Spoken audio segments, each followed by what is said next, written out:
This is thorium, a silvery and slightly radioactive metal. Named after the Norse god of thunder, a sphere no bigger than the palm of your hand can power your house for over 100 years. It is incredibly abundant, as much as 3 times as uranium. This abundance makes thorium an attractive option for nuclear energy production, as it can be found in significant quantities in countries such as Australia, United States, Brazil, and India. A decade ago, the story of this metal sphere captivated the world with its potential to revolutionize nuclear power. Thorium's abundance, coupled with its potential to provide cleaner and more efficient energy than traditional nuclear fuels, ignited a global frenzy of anticipation and speculation. Experts and enthusiasts alike hyped thorium as the solution to humanity's energy troubles, promising a future where nuclear power was not only sustainable, but safer than already is. The hype reached a fever pitch, with scientists and engineers racing to harness its power. Yet, as the years passed, this once bright star began to fade. Despite the grand visions and ambitious plans, the world saw little tangible development. The promise of a thorium-powered future seemed to fade into the records of history, leaving many to wonder what could have been.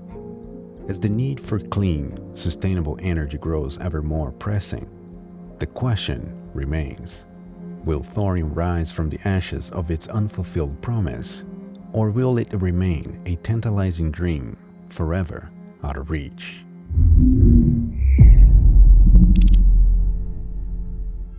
The development of thorium energy has been a long and winding journey since the initial hype in the early 2010s. Despite the promise of cleaner, safer, and more abundant nuclear fuel, the world has yet to see a full-scale commercial thorium reactor. The initial excitement around thorium was driven by its abundance, potential for safer nuclear power, and the prospect of addressing the world's growing energy needs. Thorium energy generation is a 3-step process that involves extensive chemical processing. The difference in between a normal power plant and a thorium one is that the processing of thorium into fissile fuel is done in real time at the reactor, where lithium-fluoride salts are used instead of enriched uranium. The process involves the transformation of thorium-232 into thorium-233, which decays into uranium. This process takes over a month and requires careful handling of radioactive elements that must be maintained at a constant temperature above 370 degrees Celsius. If the temperature drops, fuel turns back into salt, halting the entire process. While most of the thorium enrichment process happens quite fast, the last step in the chain takes about 2 months to complete. It is the decay of protactinium-233 into uranium-233, which has a half-life of about 27 days. Protactinium must be kept away from the core, or else if it encounters a neutron, it turns into uranium-234, which is undesirable since it isn't fissile material. Filtration at this step needs to be 99.9%. The separation of uranium from protactinium involves injecting fluorine into the mix, transforming the salt into a gas that is then captured and turned back into a salt. If done optimally, this process can be repeated forever, and while complicated, it eliminates the need to shut down the core to refuel. Conventional power plants need to shut down every 18 months for a month to refuel. As expected, the design of the chemical processing plant is very complicated. Additionally, maintenance and safety is a key issue for any power plant proposal. Securing a thorium-powered future is more than just technology. Public perception is a major issue. Though most of Americans see nuclear in a positive light, 44% of people still oppose it based on nothing more than fear. Even though this technology is by far the safest and cheapest source of energy there can ever be. It is safer than wind and hydro, only losing to solar, except that none of them come even close to the energy output capabilities of nuclear. And if you think convincing Americans that nuclear is the future of humanity, countries like Germany pushes this problem further. The roots of Germany's anti-nuclear movement trace back to the 1970s and 1980s, with significant public opposition to nuclear power due to concerns over safety and environmental impact.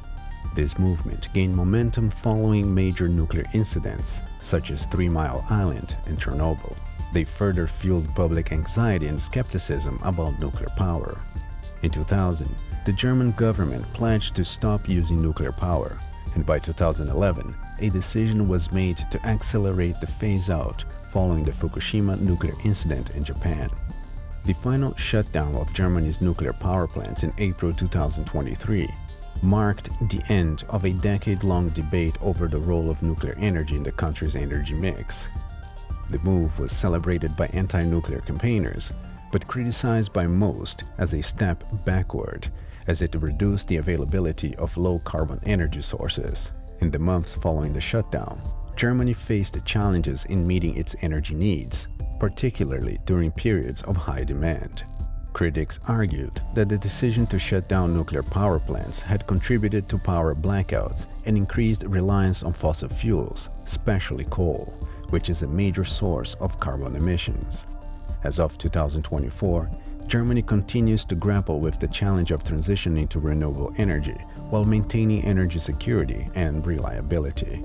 The debate over the role of nuclear power in the country's energy mix remains a contentious issue, with more and more people advocating for a reconsideration of the phase-out, considering the ongoing energy crisis and the need to reduce carbon emissions. However, recent developments have ignited hopes for a thorium-powered future. In 2024, a series of game-changing advancements were expected to push thorium energy closer to reality. Clean Core Thorium Energy, a company leading the charge in thorium fuel development, announced further collaboration with Canadian nuclear laboratories under the Canadian Nuclear Research Initiative program. This collaboration aimed to accelerate the development of safety validation of Clean Core's ANEEL fuel technology, a proprietary combination of thorium and high-assay, low-enriched uranium design to enhance the performance of CANDU reactors. ANEEL fuel technology was also undergoing irradiation testing and qualification at the Advanced Test Reactor in Idaho National Labs, with the goal of achieving planned burn-up targets of up to 60 gigawatts. This advancement was seen as a significant step towards commercialization, with the potential to revolutionize the nuclear energy sector by improving safety and cost efficiency of pressurized heavy water reactors. This year marks a pivotal moment in international collaboration for thorium research. Canada and the United States are working closely together under the Strategic Partnership Project Agreement to advance thorium energy research and development. This collaboration aims to share knowledge, resources, and best practices in thorium reactor development, fostering a more cooperative global effort to bring thorium reactors from experimental stages to practical applications. These developments are a clear indication that the world was not yet ready to abandon the promise of thorium energy. While the journey to a thorium-powered future has been slow and fraught with challenges, the advancements in technology, safety, and international collaboration suggested that the dream of clean, sustainable nuclear power might still become a reality.